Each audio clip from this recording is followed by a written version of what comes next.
우리 씨름은 혈과 육을 상대하는 것이 아니요 통치자들과 권세들과 이 어둠의 세상 주관자들과 하늘에 있는 악의 영들을 상대함이라. 아멘. 이 시간 우리 합심에 함께 기도하겠습니다. 코로나가 조속히 소멸되도록 또 우리 다음 세대의 믿음 회복을 위해서 우리 교회의 우리 사명 감당을 위해서 우리 합심에 함께 기도하겠습니다. 은혜롭고 자비로우신 하나님 감사합니다. 오늘 거룩한 주일을 맞아 하나님 앞에 달려나와 저희들이 한마음이 되어 하나님 또 기도합니다. 하나님, 코로나19라고 하는 이疾병이 종식이 되어야 할 터인데 하나님 여전히 새로운 바이러스들이 또 오면서 하나님 여전히 코로나 아버지 19가 잠들어지지 않습니다. 성령님께서 다스리시고 통치하시고 소멸시켜 주셔야 이 코로나의 아버지 하나님으로부터 해결이 될 줄로 믿습니다. 주님, 치료제 백신이 아니라 성령의 능력으로 이 코로나 바이러스가 이 땅에서 하나님 자체 없이 사라지도록 깨끗하게 사라져 우리 일상이 이전과 같이 다시 회복이 될 수 있도록 하나님 은혜 베풀어 주시옵소서. 주님, 우리 다음 세대들을 기억하여 주시고 우리 교회 학교의 어린이들, 학생, 청년들, 우리 가정, 우리 자녀들, 우리 뒤를 이어서 이 시대를 이끌어갈 우리 다음 세대들이 하나님의 큰 사람이 되어야겠습니다. 우리보다 더 큰 믿음의 사람들이 될 수 있도록 은혜 베풀어 주셔서 세상은 더 악해져 가고 더 어두워져 가지만 큰 믿음의 사람이 되어서 이 시대에 하나님의 영광을 드리는 귀한 일꾼들이 되도록 하나님 은혜 베풀어 주시옵소서. 우리 대전선악계 지난 70년간 함께하신 아버지 하나님, 주신 사명 감당할 수 있도록 하나님께서 우리 대전선악계에 더 큰 은혜를 부어주시길 소망합니다.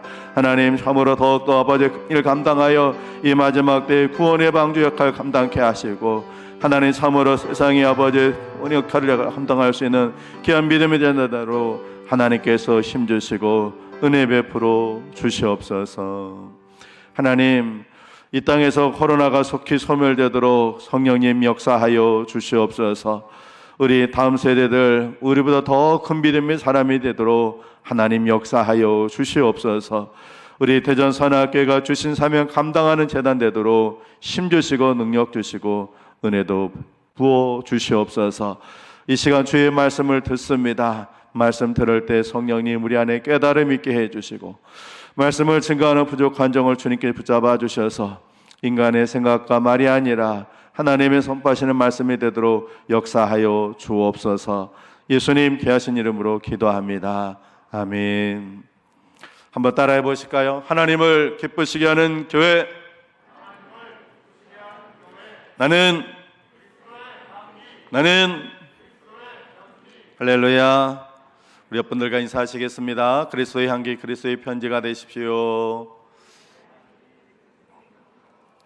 한 번 더 하실까요? 잘하셨습니다. 오늘 거룩한 주일을 맞아 하나님 전에 달려나온 우리 성도님들, 또 가정에서 사정에 있어서 비대면으로 예배드리는 성도님들 모두에게 하나님께서 큰 은혜 부어주시길 주님의 이름 축복합니다. 국가 원수가 외국을 방문할 때 주요 외교 관례 중 하나가 그 나라의 현충시설을 참배하는 것입니다. 그 중에서도 무명용사의 묘에 참배하는 것은 그 당사국의 주권 수호 의지에 경의를 표하는 상징적인 절차로 통하고 있습니다. 국민 주권, 모든 주권이 국민에게 있다. 이런 국가에서 무명용사의 묘는 위대한 왕족이나 또 구국 위인들의 묘지와 차원이 다른 아주 중대한 위상을 지니고 있기 때문에 그렇습니다. 사진을 보여드릴 텐데요. 우리나라 문재인 대통령이 지난번에 미국을 방문했을 때 미국에 있는 엘링턴 국립묘지, 저기가 무명용사의 묘지입니다. 거기다가 참배하는 모습입니다. 다음에 예전에 이명박 대통령이 폴란드 방문했을 때도 마찬가지로 무명용사지에 참배를 하게 되어 있습니다. 우리나라 대통령만 그런 것이 아니라 외국의 대통령들도 언제든지 그 나라를 방문하게 되면 첫 번째로 하는 일이 바로 그런 무명용사 묘지에 가서 참배하는 것입니다. 6월은 호국의 달입니다. 우리나라의 근현대사는 고난과 순환의 역사입니다. 그럼에도 우리가 이렇게 편안하고 안전하게 삶을 영위할 수 있는 건 첫 번째는 하나님의 은혜요, 두 번째는 이 나라를 지키기 위해 희생하신 분들이 있었기 때문입니다. 김구, 안중근, 안창호, 안씨가 애국자 안씨더라고요. 우리 안 목사님 성이 좋아, 애국자 안씨예요. 또 누가 있습니까? 우리가 잘 알고 있는 윤봉길, 여러분 잘 알고 계시죠? 그런 윤봉길 의사, 또 유관순 여사, 우리가 이름만 들면 아는 그런 이름이 있는 알려진 분들도 계시지만 그분들보다 훨씬 많은 숫자의 수많은 순국 소녀들이 계시는데 그분들은 이름이 알려지지 않은 분들입니다. 바로 무명 용사들입니다. 이 무명 용사들처럼 우리도 이 나라를 지키고 보호해야 할 줄로 믿습니다. 자, 그러면 우리는 누구와 싸워야 되는가? 우리가 알려지지 않은 그런 무명 용사라면 우리는 누구와 싸워서 이 나라를 지켜야 할 것인가? 오늘 말씀을 다시 한 번만 읽어보도록 하겠습니다. 12절 같이 읽습니다. 시작. 우리의 씨름은 혈과 육을 상대하는 것이 아니요 통치자들과 권세들과 이 어둠의 세상 주관자들과 하늘에 있는 악의 영들을 상대함이라. 아멘. 우리가 싸워서 지켜야 할, 이 나라를 지켜야 할 우리 적들, 우리의 상대는 누구냐? 첫 번째는 통치자들과 권세들입니다. 우리가 싸워서 이겨야 할 대상은 먼저 보이는 적들이 있습니다. 세상의 통치자들, 그들의 권세에 맞서 싸워서 이겨야 합니다. 일반적으로 사람들의 이데올로기 성향을 보면 진보와 보수 둘로 나누어 있습니다. 진보도 아니고 나는 보수도 아니고 나는 중도파입니다, 이렇게 얘기를 하지만 실제로 뭔가를 결정할 때는 진보적인 투표를 하든지 보수적인 투표를 하든지 둘 중 안에 하나를 합니다. 진보적인 사람들은요, 통상 북한에 대해서 우호적입니다. 현재 우리나라의 대통령이 그렇고 지금 여당의 정치인들이 그렇습니다. 그래서 지난 G7 정상회의 때에도 문재인 대통령은 개발도상국에 대한 코로나19 백신 지원과 관련해서 북한이 동의한다면 북한의 백신 공급을 협력하는 것을 적극적으로 추진해 가겠다고 발표했습니다.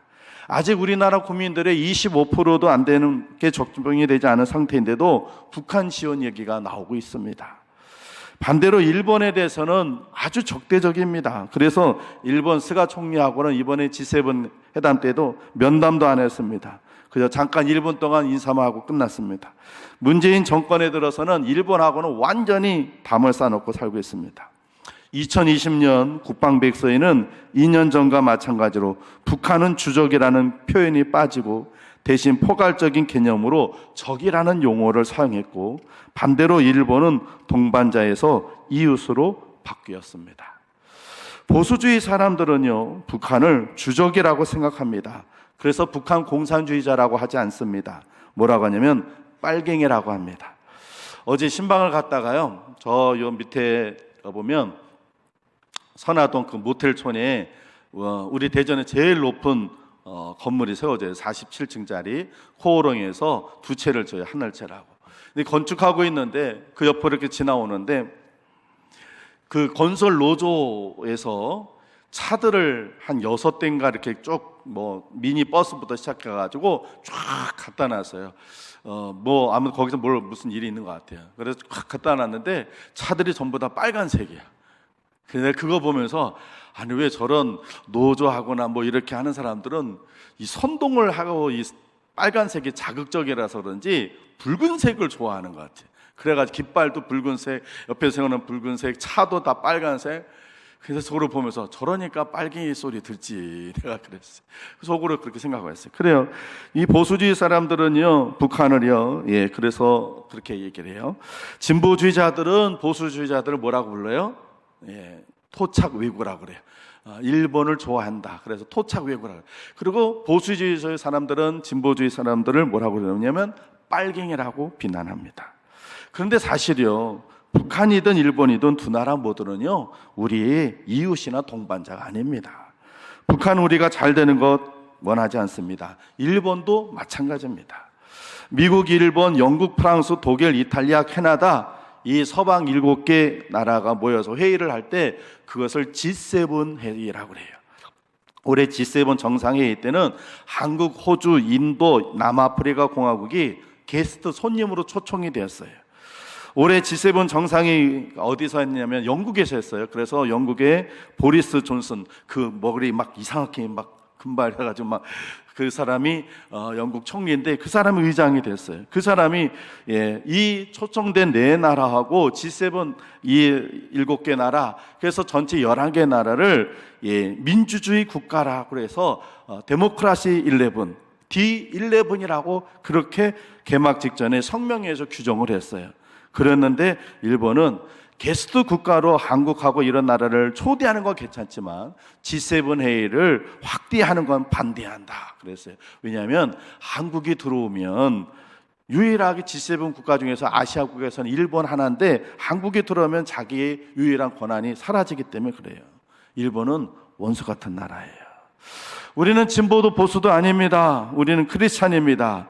크리스찬에서 우리는 북한과 일본 그리고 중국과 다른 나라로부터 이 나라를 지켜야 할 줄로 믿습니다.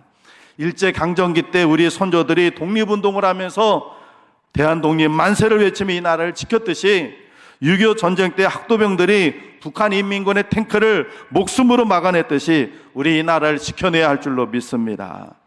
전쟁하자는 말 아닙니다. 그들을 원수 삼아서 테러를 일으키자는 말 아닙니다. 일제강점기 때와 6.25 때처럼 무력하게 나라를 빼앗기지 말자는 말입니다. 역사를 잊은 민족에게는 미래가 없다는 말이 있듯이 역사 잊어서는 안 됩니다. 예루살렘 야드바셈 홀로코스트 추모관에 제가 여러분에게 말씀드린 적 있어요. 용서는 하되 잊지는 말자라고 하는 글귀가 있다고 했어요. 그래요. 그것처럼 잊지 말아야 돼요. 그런데 아쉽게도 우리는 지금 지나온 역사를 너무나 쉽게 잊어버렸어요. 김여정이가 평창 올림픽에 왔을 때는요, 외국 국빈이 온 것처럼 사람들이 환영을 했어요. 김정은이가 판문점 넘어와가지고 회담할 때는요, 마치 히딩크처럼 막 축혀 세웠어요. 그러면 안 되는 거예요. 그들은 분명히 우리 대한민국의 적입니다. 그들의 할아버지가 전쟁을 일으켜서 우리나라에 얼마나 많은 사람들이 목숨을 잃고 죽었습니까? 우리나라를 침략했던 자들입니다. 지금도 틈틈이 국지도발하는, 그래서 우리 국민들의 생명과 재산을 위협하고 있는 공산주의자들입니다. 그저께 뉴스 보니까 북한 해커가 우리나라 원작 연구소를 해킹했다고 뉴스가 나오더라고요. 지금도 그들은요, 그렇게 틈틈이 우리를 해하려고 하고 있어요. 일본도 마찬가지입니다.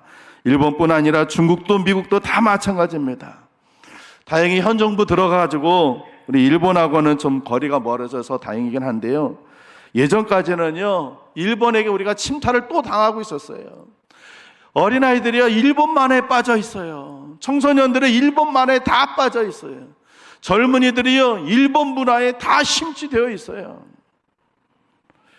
2018년도에요, 일본으로 출국했던 대한민국 관광객이요, 782만 명이 후쿠시마 원전 사태와 경제 보복 등 일본하고 한창 사이가 안 좋았던 2019년도에도요, 588만 명의 한국 사람들이 일본 여행을 다녀왔어요. 안중근 의사, 윤봉길 의사, 유관순 여사가 들으면 가슴을 칠 일입니다. 편협된 국수주의 하자고 여러분들에게 말씀드린 거 아닙니다. 진보나 보수 같은 정치 성향 갖자고 하는 건 더더욱 아니에요. 하나님의 은혜로 지금까지 지켜온 대한민국 바르게 지켜나가자는 거예요. 이 땅의 통치자들과 그들의 모든 권세로부터 이 나라를 지켜내는 무명용사들이 되시길 주의 이름으로 축원을 드립니다. 할렐루야. 두 번째는요, 어둠의 세상 주권자들부터 이 나라를 지켜내야 합니다. 우리가 싸워서 이겨야 할 적들은요, 북한, 일본, 중국, 열강이 보이는 적들뿐만 아니라요, 우리나라 대한민국을 스스로 무너뜨리는 보이지 않는 적들이 있어요. 건강한 대한민국을 병들게 하는 수많은 법과 이념들과 가치관들이 이 나라를 무너뜨리고 있어요. 대전 유성구를 지역구로 두고 있는 더불어민주당 이상민이라는 국회의원이에요. 국회의원, 다른 국회의원들하고 24명이 평등에 관한 법률안을 지난주 수요일 16일에 발의를 했어요. 그렇게 사람들이 반대를 하는데도요, 발의자 24명 중에 22명이 더불어민주당 사람들이고 나머지 2명은 무소속 이용골 의원, 열린민주당 최강욱 의원들이에요. 이 이상민이라는 의원이요, 지난주에 발의를 하면서 기자회견하면서 이렇게 얘기했어요. 부당한 차별의 금지는 종전 인권위 안에 있던 4개 영역에만 한정하는 것이 아니라 모든 영역에서 어떤 사유에든 부당한 차별을 금지하도록 했다, 이렇게 발표했어요. 이게 무슨 말이냐면요, 종전의 4개 영역에서만 차별 금지했던 걸 모든 걸 다 적용하겠다는 거예요. 그래서 성별, 장애, 병력, 나이, 출신 국가, 출신 민족, 인종, 피부색, 출신 지역, 용모, 유전 정보, 신체 조건, 혼인 여부, 임신 또는 출산, 가족 형태 및 가족 상황, 종교 사상, 정치적인 의견, 전과, 학력, 고용 형태, 사회적 신분, 모든 걸 다 망라해서 차별하면 안 된다는 거예요. 이 법이 발의가 됐는데 이제 앞으로 이 법이 전체 국회의원들이 투표를 해가지고 대한민국이 법이 되면요, 동성애 잘못이라고 말을 못해요. 그랬다가는 차별금지법이 되기 때문에 처벌을 받아요. 매년 열리는 퀴어 축제, 우리 기독교가 반대를 하고 있습니다. 이제는 퀴어 축제 반대하는 기독교인들 다 잡아가도록 되어 있어요. 왜? 퀴어 축제하는 건 반대하니까. 그 동성애자들 차별하면 안 돼요. 이슬람에 대해서 부정적으로 얘기를 했다면 차별이 때문에요, 처벌을 받는 법이에요.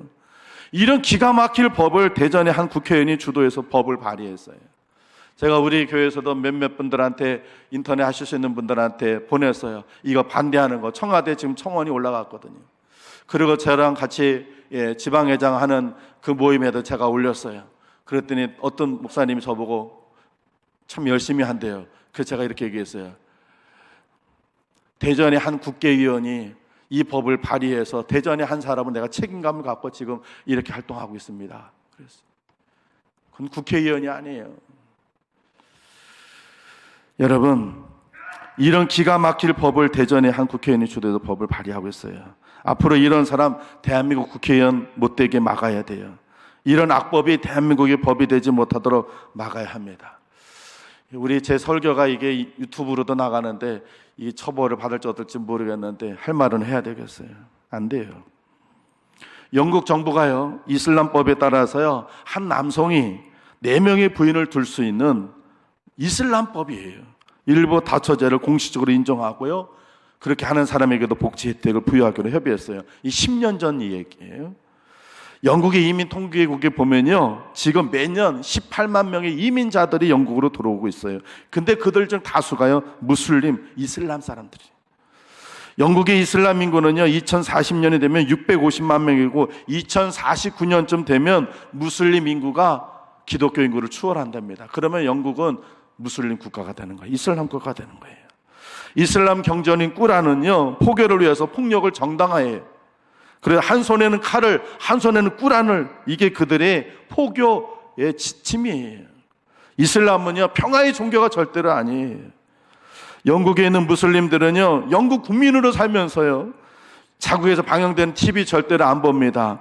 파키스탄에서 방송되는 이슬람 방송을 청취하고요, 교리의 가르침을 따라 배타적인 공동체를 형성해 가고 있어요. 지금 영국이 얼마나 이슬람에 됐냐면요, 영국의 주요 도시 국가에 있는 식당에서는요, 고기 다 할랄로 나와요. 이슬람 사람들이 너무 많아가지고 고기가 다 할랄로 나와요. 할랄이 뭔지 아시죠? 이슬람 사람들 그 종교법에 따라서 규례에 맞춘 그런 고기로 나와요. 그리고요, 정말 기가 막히는 건요, 영국의 법정인 것이 아니라 그들 법정이 따로 있어요. 샤리아라고 이슬람 법정이에요. 그 법정이요, 영국 곳곳에 있어요. 그런데요, 문제는 지금 대한민국이 영국 같은 다문화 정책을 펼치고 있어요. 전국의 다문화 가구가 우리나라에 30만 6,995 가구가 있습니다. 이들 거의 대부분이요, 무슬림이에요. 추산 기간마다 조금 다르긴 하지만 국내에는요, 3만 5천 명, 외국인 10만 명, 이슬람 신자가 지금 15만 명이 활동하고 있어요. 그냥 추정만 할 뿐이 사실은 실제는 더 많은 거 봐요. 이슬람 중앙회에서요, 발표했는데 2018년도에 모스크, 우리나라 같은 교회 같은 이슬람 교회가 전국에 15곳, 기도처가 123곳이 있다고 그렇게 발표했어요. 그런데 실제로 요즘 대학이나 병원 같은 데 보면요, 그 기도처가 다 있어서 학자들의 견해로는 전국에 모스크가 200곳, 그리고 기도처는 훨씬 더 많을 것이다, 이렇게 알고 있어요. 여러분, 이슬람 세력이 더 커지지 않도록 우리 막아야 할 줄로 믿습니다. 나중에 히잡 들은 여자들이 돌아다니는 거 흔하게 보는 거예요. 이거 대한민국 상황이 이러면 곤란해요. 근래 들어와서 우리나라에서 가장 힘을 발휘한 기관이 국가인권위원회예요. 이 인권위원회에서 이런 놀라운 업적 중에 하나가 학생인권조례예요. 학생의 인권이 학교 교육과정에서 실현될 수 있도록 하는 거예요. 학생의 존엄과 가치 또 자유와 권리를 보장하기에 제정된 대한민국 교육청들이 만든 조례예요. 그런데요, 이 학생인권조례가 진보 교육감들에 의해서 만들어지는데, 경기도에서 진보 교육감 주도로 2010년에 경기도 교육청이 학생인권 조례를 공포했어요. 2011년은 광주, 2012년은 서울에서 학생인권 조례가 공포됐어요. 2013년도에는 전라북도에서 학생인권 조례가 제정이 됐는데 전라북도 교육청이 공포하고, 2018년도에는 경상남도에서 하려고 했는데 경상남도는 기독교가 막 주축돼가지고 3만 명이 집회하고 그래가지고는 경상남도에서는 못했어요. 경상도 사람도 훌륭한 거예요. 여러분, 이 조례는요, 체벌 전면 금지, 강제 야간 자율학습 금지, 보충 수업 금지, 두발 복장 개성 존중, 이런 것들이 여기 있는데요, 종교 가르치는 거 금지, 이런 것도 있어요. 그런데 사실 이 조례에 숨어 있는 위험한 게 뭔지 아냐면요, 아이들한테 동성애를 가르친다는 거예요. 양성애를 가르쳐요. 양성애가 뭐예요? 남자가 꼭 여자를 좋아하는 게 아니라 남자는 남자를 좋아할 수도 있다. 여자가 꼭 남자를 좋아하는 게 아니라 여자가 여자를 좋아할 수도 있다. 이 양성애를 가르치는 거예요. 동성애는 나쁜 것이 아니다. 이 가르치는 게 학생인권 조례예요. 이런 교육을 받고 자란 이 나라 젊은이들이 가치관과 사고가요 얼마나 무서운지요. 요즘 젊은 세대를 MZ세대라고 그래요. MZ세대. 밀레니엄 세대와 Z세대를 합친 말이에요. 1980년대 초부터 2000년대 초까지 출생한 밀레니엄 세대하고 1990년대 중반부터 2000년대 초반까지 출생한 Z세대를 통칭해서 하는 말인데, 이 MZ세대가 잘하는 거 뭐냐면 모바일이에요. 핸드폰 이런 거 잘해요. 그런데 그들에게요, 설문조사했더니 이 MZ세대가요, 동성 결혼에 대해서 72%가 긍정이에요. 동성애는 잘못이잖아 한 사람들이 27.9%예요. 그러니까 이런 학생인권 조례로 해서 이런 교육을 받고 자란 애들은요, 동성애에 너무 많은 거예요. 목사가 이런 설교를 하면요, 젊은이들과 개방적 성각을 갖고 있는 사람들은 목사를 비난해요. 지금이 어느 시대인데 인종차별합니까? 종교차별을 왜 합니까? 이슬람은요, 우리가 생각하는 것만 그렇게 폭력적이지 않아요, 이렇게 얘기해요. 그리고는 심지어 퀴어 축제를 막는 기독교인들을 비난하고요, 퀴어 축제 가서 동성애자를 축복했던 감리교 목사가 있어요. 이 정신 나간 목사 아닙니까? 성경에 분명히 동성애가 잘못이라고 하나님께서 얘기하셨는데 동성애자들 가서 축복해, 하나님이 사람 사랑하라고 그러셨다. 그들도 사랑해야 된다 가서 축복해 줬어요. 그래서 감리교 재단에서 야 목사 너 이리 와, 그래가지고 그 목사 징계하는 회의 재판이 벌어졌는데 세상 모두 다 감리교를 공격하는 거예요. 여러분, 지금 이런 시대가 되어버렸어요. 지금 대한민국의 아름다운 미풍양속 도덕관리 완전히 무너졌어요. 이런 모든 일들은 어둠의 세상 주관자들이 하는 일이에요. 여러분, 정말로 깨어 있어야 합니다. 관심 가지셔야 돼요. 지금 여러분의 피부에 안 닿는 얘기라고요, 여러분 남의 일처럼 생각하시면 절대로 안 돼요. 사랑하는 성도 여러분, 우리가 살고 있는 이 대한민국 병들게 하는 모든 것과 싸워야 할 줄로 믿습니다. 유성에 사시는 분들, 다음번 국회의원 선거에서 차별금지법 만들려고 하는 이 국회의원의 표를 줘서는 안 됩니다. 주변 사람에게 알려주세요. 이분이 다음번 차기 국회의장을 꿈꾸고 있는데 이런 사람이 대한민국 국회의장 돼서는 안 돼요. 이런 사람은 떨어져야 돼요. 통성에 인정하려고 하고 자꾸 다문화 정책을 앞세워서 외국인들 한국으로 들어오는 거 개방하려고 하는 정치인도 뽑으면 안 됩니다. 이 어둠의 세상 주관들과 싸워서 이 나라 지켜내는 무명무사가 되시기를 주의 이름으로 축원을 드립니다. 할렐루야. 이런 의식 있는 설교를 하면은 여러분들이 힘들어할 줄 알았어요. 우리 본문 말씀 다시 한번 읽어보겠습니다. 같이 읽습니다. 12절 시작. 우리의 씨름은 혈과 육을 상대하는 것이 아니요 통치자들과 권세들과 이 어둠의 세상 주관자들과 하늘에 있는 악의 영들을 상대함이라. 아멘. 세 번째로 우리가 싸워서 지켜야 할 이 나라, 우리의 적은 하늘에 있는 악한 영들입니다. 대한민국은 하나님께 택함 받은 나라의 민족인 줄로 믿습니다. 다른 나라와 민족에 비해서 우월하다는 게 아닙니다. 마지막 때에 땅끝까지 복음을 증거하는 일에 하나님께 사용하시게 세운 나라요 민족입니다. 한마디로 마지막 때에 하나님께 쓰임받을 도구입니다. K-팝이라고 해서 한국의 음악 그리고 한국의 문화가 세계가 열광합니다. 박항서 감독이요, 베트남 축구 영웅이 됐어요. 베트남이 금번 월드컵 최종 아시아 예선전에서 최종 예선전에 사상 처음으로 진출하게 됐어요. 그 박항서 감독은요, 경기 중에 항상 기도하는 분입니다. 우리 앞에서 사진 한번 하나 보여주실래요? 예. 베트남 그 동남아시아 사람들이 하는 경기 중에 스즈키컵이라고 하는 축구대회가 있는데 거기서 우승할 때 박항서 감독이 저렇게 기도했어요. 우리나라에서도 열심히 기도하셨어요. 예. 수도 하노이에 사역하는 어떤 선교사님이요, 이렇게 얘기를 했어요. 박항서 감독 때문에요, 그 베트남의 기독교가 도움을 받고 있다는 거예요. 베트남 공산주의 국가 아닙니까? 여러분, 베트남은요, 세계에서 기독교 박해 국가 15위 나라예요. 그런데 어쨌든 그냥 공식적으로는 종교가 허락이 돼서 우리 한국 사람들이 모여서 예배를 드리는 거 허용이 돼요. 그런데 30명 이상의 사람들이 모이면 어떻게 되냐면 정부의 예배 공간이 있어도 주일 예배 반드시 베트남 교회 가서 예배를 드려야 돼요. 거기 가서, 베트남에도 교회가 있어요. 그런데 그 교회 가서 예배를 드려야 되는 거예요. 우리 교회 한국 사람들이 30명 넘어서 따로 건물 되고 그럴 수가 없어요. 그래서 우리가 기독교인들이 얼마나 불편해요. 우리가 11시 이 자리에 모여가지고 예를 들어 저쪽에 어디 시청 가가지고 예배를 드린다면 매주일마다 그렇게 된다. 얼마나 불편해요. 그래서 한국에 있는 그 한국 기독교인들도 선교사님이 계속 허락했어요. 우리 베트남도 종교가 허락되지 않느냐. 그러니 우리가 모여서 우리 한인 교회를 세워서 우리끼리 예배 드리고 싶다. 그렇게 해도 허락이 안 됐어요. 막 그랬는데, 예, 몇 년 전에 그렇게 했는데 허락이 됐어요. 그래서 외국 선교사님들이 뭐라고 하냐면, 우리 한국 선교사님 뭐냐면 박항서 효과라고 그러는 거예요. 예, 박항서 감독이 막 베트남의 영웅으로 떠오르기 전까지는 그렇게 막 기독교, 한국 기독교인들을 했는데, 그 박항서 감독이 지금 베트남 하노이에서 예배 드리고 계시거든요. 그러니까 예, 그렇게 베트남 사람들이 한국에 대해서 좋은 마음 갖게 생겨서 그렇게 된다는 거죠. 여러분, 박항서 감독님 때문에 이런 일들이 줄어들게, 이제 기독교를 박해하는 줄어들게 될 거라고 선교사님들은 그렇게 생각하고 있어요.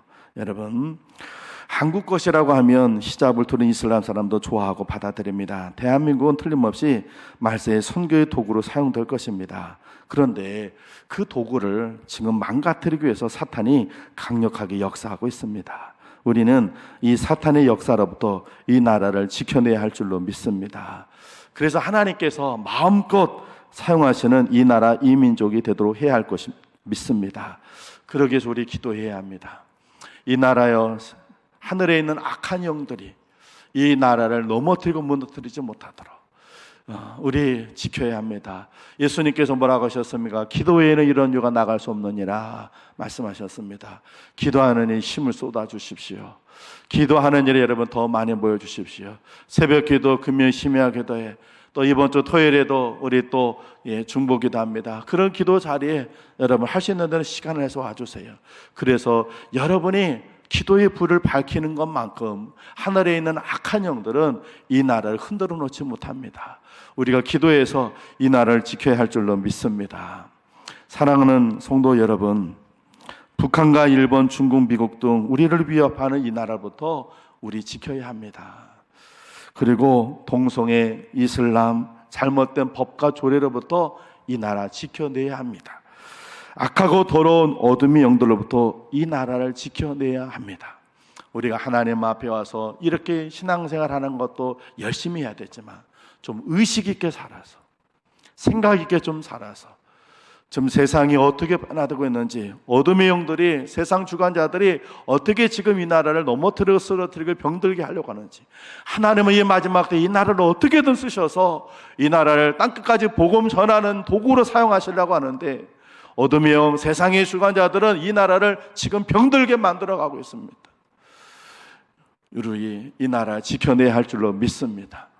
일제시대 때, 6.25 때 이름도 알려지었던 수많은 무명 용사들이 목숨을 걸고 이 나라를 지켜냈던 것처럼 지금 병들어가고 스스로 무너져가고 외부의 세력으로부터 지금 힘들어하는 이 나라 우리 지켜내야 합니다.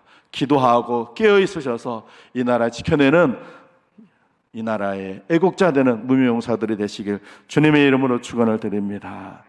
기도하겠습니다. 하나님 아버지, 하나님께서 지켜주시고 보호해 주셔서 이 나라 일제히 30년 동안의 압제 속에서도 무너지지 않았고, 공산주의자들의 그 침략에도 3년 동안의 전쟁에서도 무너지지 않게 하신 하나님, 하나님께서 이 마지막 때에 이 말세에 땅끝까지 복음 전하는 하는 그런 도구로 하나님께서 이 나라를, 이 민족을 사용하시려고 하는데 지금 이 나라, 이 민족 수많은 공격을 받고 있습니다.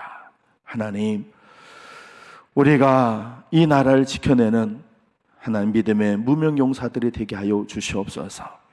우리의 씨름은 혈과 육을 상대하는 것이 아니요 통치자들과 권세들과 이 어둠의 세상 주관자들과 하늘에 있는 악의 영들을 상대함이니 우리가 그 모든 악들을 싸워서 이겨서 하나님께서 사용하시는 이 나라로 만들어가는 우리 모두 되게 하여 주옵소서. 예수님 귀하신 이름으로 기도합니다. 아멘.